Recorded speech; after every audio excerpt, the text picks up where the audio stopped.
ఏపీలో YCP government ఉన్నప్పుడు ప్రవేశపెట్టిన పథకాల పేర్లన్నిటిని కూడా ఇప్పుడు టీడీపీ గవర్నమెంట్ రాగానే ఆ పథకాల పేర్లన్నిటిని కూడా మార్చేసిందంట కదా! మరి ఏ పథకాల పేర్లు ఏ విధంగా మారాయి? మరి దాని గురించి ఏం చెప్తారు సార్ మీరు? యాహ్! మామూలుగా ప్రతి గవర్నమెంట్ వచ్చినప్పుడు పథకాల పేర్లు మార్చేయడం, లేకపోతే శిలాఫలకాల్లో మార్చేయడం, లేకపోతే వెబ్‌సైట్‌లు మార్చేయడం, లేకపోతే ఏదన్నా కిట్స్ ఇస్తుంటే వాటి పేర్లు మార్చేయడం. దీనికి బోలెడంత ప్రజాధనం వృధా యాక్చువల్‌గా. గతంలో జగన్ మార్చినప్పుడు విమర్శించిన తెలుగుదేశం, పవన్ కళ్యాణ్ వీళ్ళే మళ్ళీ ఇప్పుడు మారుస్తున్నారు.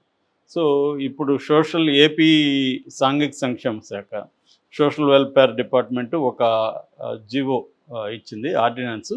అందులో వాళ్ళు కొన్ని పథకాలు మేము మారుస్తున్నామని ఇచ్చారు. అందులో ఏందంటే జగనన్న వసతి దీవెన, జగనన్న విద్యా దీవెన ఈ 2 కలిపి పోస్ట్ మెట్రిక్ స్కాలర్‌షిప్ అని పేరు పెట్టారు. తర్వాత జగనన్న విదేశీ దీవెన, దీనికి అంబేద్కర్ ఓవర్‌సీస్ విద్యానిధి అని మార్చారు. తర్వాత వైఎస్ఆర్ కళ్యాణమస్తు, దీనికి చంద్రన్న పెళ్లి కానుక. వైఎస్ఆర్ విద్యోన్నతి, ఎన్టీఆర్ విద్యోన్నతి. జగనన్న సివిల్ సర్వీసెస్ ప్రోత్సాహకం, దీనికి incentive for civil service exam, దాన్నే ఇంగ్లీష్లో పెట్టారు పేరు, జగన్ తీసేసి. సో ఇలా మార్చారు. అది కాకుండా 2019కి ముందు మొదలైన పథకాలకన్నిటికి కూడా మళ్ళీ పాత పేర్లు పెట్టాలని కూడా ఆర్డర్స్ ఇచ్చారు. ఆ రకంగా వైఎస్ఆర్ హెల్త్ యూనివర్సిటీ, అంతకుముందు అది ఎన్టీఆర్ యూనివర్సిటీ, దాన్ని జగన్ వైఎస్ఆర్గా మార్చాడు.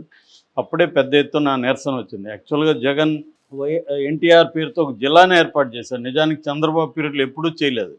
అయినా జగన్కి ఆ క్రెడిట్ పోలే. దీనివల్ల ఏమైందంటే ఇంకా బాగా నెగిటివ్ వచ్చేసింది జగన్కి. అట్లాగే ఆరోగ్యశ్రీ, వైఎస్ఆర్ ఆరోగ్యశ్రీని కూడా ఇప్పుడు పేరు మారుస్తున్నారు.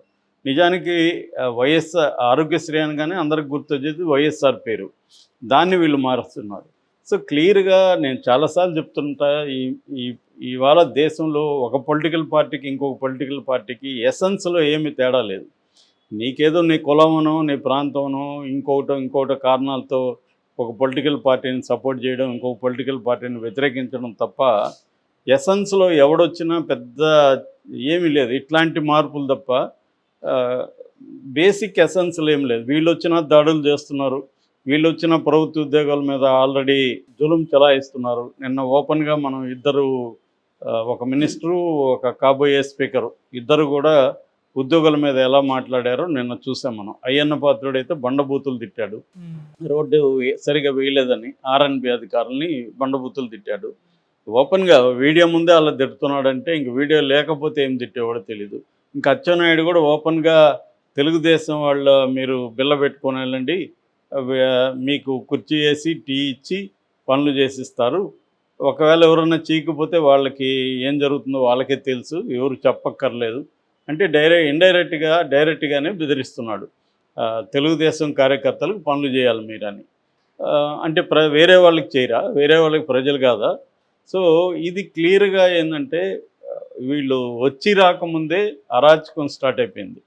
అంతకుముందు 5 ఏళ్ళు అరాచకం అని విమర్శించిన వాళ్ళే ఇప్పుడు అదే పని వీళ్ళు ఇంకా ఎక్కువ చేస్తున్నారు. మేము ఇంకా ఎక్కువ చేస్తాం, వీళ్ళకి అధికారం ప్రజలు ఇచ్చింది, మీరు అరాచకం చేసి ఈసారి వాళ్ళు చేయని అన్నట్టుగా ఉంది. ఎందుకు ప్రతిసారి ఒకరే అరాచకం చేస్తే బాగుండదు, కొత్త వాళ్ళు ఈసారి మళ్ళీ వాళ్ళు చేయని 5 ఏళ్ళు అరాచకం, తర్వాత వాళ్ళని దిస్తాం మళ్ళీ మీరు చేద్దరు అరాచకం అన్నట్టు ఉంది తప్ప వీళ్ళు వచ్చి నిజానికి అనేక హామీలు ఇచ్చారు ప్రజలకు చేస్తామని, వాటి మీద ఫోకస్ చేద్దామనేది ఎవరికి లేదు. ప్రతి ఒక్కరు ఏంటంటే బెదిరించడం. హోమ్ మినిస్టర్, సాక్షాత్తు హోమ్ మినిస్టర్ పోలీసులను బెదిరిస్తుంది, మీ మనసులో జగన్ ఉంటే ఇప్పుడే దాన్ని బయట పెట్టేయండి, లేదంటే మీకు మామూలుగా ఉండదని. ప్రతి మంత్రి, ప్రతి ఎమ్మెల్యే తెలుగుదేశంలో బెదిరించడం మొదలుపెట్టారు. అది ప్రత్యర్థులను బెదిరిస్తున్నారు, ఇటు ఉద్యోగులను కూడా బెదిరిస్తున్నారు. నిజానికి ఉద్యోగులంతా కూడా వాళ్ళకే ఎక్కువ వేశారు. 70-80% ఉద్యోగులు తెలుగుదేశం కూటమికి ఓట్లేశారు. కానీ ఇప్పుడు వాళ్ళే మనం ఫేస్బుక్లో మిగతా చోట్ల పోస్టులు చూస్తూ ఉంటే మేము ఇంకా రాజకీయాలు మాట్లాడొద్దని అనుకున్నాము కానీ మాట్లాడక తప్పట్లేదని మళ్ళీ వాళ్ళు పోస్టులు పెడుతున్నారు. ఇదేం అరాచకం అని. ఇది ఇప్పుడు వీళ్ళకి కొత్తగా అర్థమైంది. అలా పోస్టులు పెడుతున్న వాళ్ళంతా ఒక రకంగా అమాయకులు అని చెప్పచ్చు. ఎందుకంటే గతంలో తెలీదా, అంతకుముందు 2014 నుంచి 19 వరకు తెలుగుదేశం అరాచకాలు ఏం చేయకుండానే ఓడిపోయారా? సో ఈ తెలుగుదేశం అయినా వైసీపీ అయినా అరాచకాలు చేయడం, పథకాలకు తమ పేర్లు పెట్టుకోవడం, తర్వాత తమ వాళ్ళని బాగా చూసుకోవడం, అవినీతి చేయడం, ఇది ప్రధానమైన టాస్క్ ఏ పార్టీకైనా. ఇంకేదో గెలవాలి కాబట్టి ప్రజలకు కొంత విధించాలి అన్నది తప్ప ఇక్కడ నిజంగా పీపుల్ సెంట్రిక్ పరిపాలన అనేది మనం అసలు మర్చిపోవాలి. సో ఏదన్నా విమర్శిస్తే వాళ్ళ మీద ముద్ర వేయడం, వీళ్ళని ఇప్పుడు తెలుగుదేశాన్ని విమర్శిస్తే వైసీపీ అనడం, వైసీపీని విమర్శిస్తే తెలుగుదేశం అనడం, వాళ్ళని అరెస్ట్ చేయడం. అందువల్ల ఏం జరుగుతుందంటే మొత్తం సమాజమే నిట్ట నిలువుగా చీలిపోయింది. సో తెలుగుదేశం ఏమి చేసినా, చంద్రబాబు ఏం చేసినా సపోర్ట్ చేసే ఒక వర్గం ఉంది. ఈ వర్గంలో ప్రజలు ఉన్నారు, ఇంటలెక్చువల్స్ ఉన్నారు, జర్నలిస్టులు ఉన్నారు, అందరూ ఉన్నారు. వీళ్ళు ఏంటంటే చంద్రబాబుని ఎట్టి పరిస్థితుల్లో విమర్శించరు, ఏమి చేసినా ఆయన్ని సపోర్ట్ చేస్తారు. ఆయన ఎవరు విమర్శించినా వాళ్ళ మీద కూడా దూకుడుగా వెళ్తారు. రివర్స్లో వైసీపీ జగన్ ఏమి చేసినా జగన్ని సపోర్ట్ చేస్తారు, జగన్ గ్రేట్ అంటారు, ప్రతి పనిని జగన్ని సపోర్ట్ చేస్తుంటారు.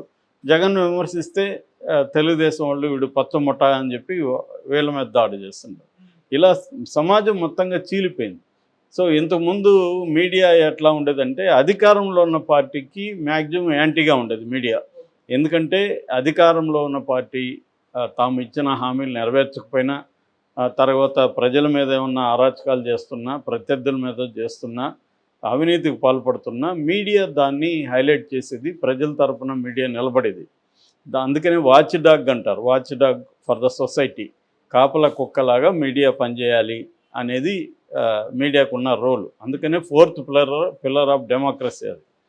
అంటే శాసన వ్యవస్థ, న్యాయ వ్యవస్థ, చట్ట వ్యవస్థ, దీని తర్వాత ఇదనమాట. ఇప్పుడు ఎలా అయిపోయిందంటే మీడియా కూడా నెట్టిన చీలిపోయింది. ఇక్కడైతే తెలుగుదేశం, వైసీపీ ఆంధ్రప్రదేశ్లో మధ్యలో ఉండేది వెరీ వెరీ ఇదైపోయింది. ఎవరన్నా మాట్లాడినా వాళ్ళ మీద ఒక ముద్ర వేసేయడం, ముద్ర వేసి ఇంకా అతను ఇండిపెండెంట్గా ఉండడానికి కుదరనట్టుగా మొత్తం ప్రచారం లేవనెత్తేయడం, నేను విమర్శిస్తుంటే. ఇది జరుగుతూ ఉంది ఆంధ్రప్రదేశ్లో. అందుకని ఇప్పుడు పథకాలు నిజానికి ఇప్పుడు మనం చదువుకున్నాం, చంద్రన్న కానుక, వైఎస్ఆర్ విద్యోన్నతి, ఎన్టీఆర్ విద్యోన్నతి. అంటే ఎవరు వస్తే వాళ్ళ పేర్లు పెట్టుకోవడం. అసలు వీళ్ళ పేర్లు ఎందుకు పెట్టుకుంటారు? ఈ పేర్లు పెట్టకుండా ఇప్పుడు జగన్ అవసరం లేదు, ఎన్టీఆర్ అవసరం లేదు, మామూలుగా విద్యోన్నతను ఎందుకు పెట్టచ్చు? లేదు మన స్వాతంత్రం నాటి వాళ్ళు ఉన్నారు, వాళ్ళ పేర్లు పెట్టచ్చు. ఇక్కడ కూడా ఒకటి మంచి పేరు అయితే పెట్టారు, అంబేద్కర్ ఓవర్సీస్ విద్య. ఇది ఎందుకంటే ఎస్సీలకి ఇచ్చేది కాబట్టి విదేశీ దీవెన అనే దాన్ని అంబేద్కర్ పెట్టడం సముచితం. అలాగా అంబేద్కర్ పేర్లు లేకపోతే మన రాష్ట్రంలో అనేక మంది గతంలో గురిజాడు కావచ్చు, లేకపోతే జాషువా కావచ్చు, తర్వాత మన స్వాతంత్ర సమరయోధులు చాలామంది ఉన్నారు. సో వాళ్ళ పేర్లు పెట్టుకోవచ్చు. అవి అలా కాకుండా లేదా జాతీయ నాయకులు గాంధీ పేరు పెట్టచ్చు, రచయితలు ఉన్నారు వాళ్ళ పేర్లు పెట్టచ్చు. ఇవేవి లేకుండా వీళ్ళ పేర్లు పెట్టుకోవడం, చంద్రన్నని ఈయన పెట్టుకోవడం, జగనన్నని ఆయన పెట్టుకోవడం, ఈ గోల ఎక్కువైపోయింది. ఇప్పుడు దీనివల్ల మన ట్యాక్స్ పేయర్స్ మనీ బోల్డ్ అంత వేస్ట్. ఇవన్నీ మార్చాలిగా, మళ్ళీ ప్రతి కిట్ మీద మార్చాలి, బుక్కుల మీద మార్చాలి, ప్రతి వస్తువు మీద మార్చాలి, ప్రతి బోర్డు మీద మార్చాలి, మొత్తం మార్చాలి. సేమ్ అదే పని ఇక్కడ చంద్రబాబు శిష్యుడు రేవంత్ రెడ్డి కూడా అదే పని చేస్తున్నాడు. సో ఈయన ఇక్కడ అందరి పేర్లు మార్చడం, ఆయన ఓపెన్గా అసెంబ్లీలో ప్రకటించాడు, కేసీఆర్ ముద్ర ఉండేదాన్ని నేను ప్రతిదీ తొలగిస్తాను. దీనివల్ల మీ ఇద్దరి గొడవల వల్ల ప్రజల ధనం వృధా అవుతుంది. మళ్ళీ వాళ్ళు వస్తే, రేపు కేసీఆర్ వస్తే మళ్ళీ కేసీఆర్ పేర్లు పెడతాడు, రేపు జగన్ వస్తే అక్కడ మళ్ళీ జగనన్న విద్యా దీవెన, జగనన్న పెళ్లి కానుక, ఇంకా వైఎస్ఆర్ ఇది ఇది అని మళ్ళీ వాళ్ళు మారుస్తారు. సో ఈ మేధావులు అని జర్నలిస్టులు వీళ్ళందరూ ఏమో జగన్ చేసినప్పుడు అక్కడ విమర్శించేవాళ్ళు ఇప్పుడు దీన్ని ఎవరు విమర్శించకపోగా ఇదేదో బ్రహ్మాండంగా పథకాలకు పేర్లు మార్పు, జగన్కి షాకు, ఇలాగ వీళ్ళు పెట్టుకుంటున్నారు. రేపు అదే జరుగుతుంది. జగన్ వస్తే మళ్ళీ పథకాలకు మార్పు, చంద్రబాబు షాకు.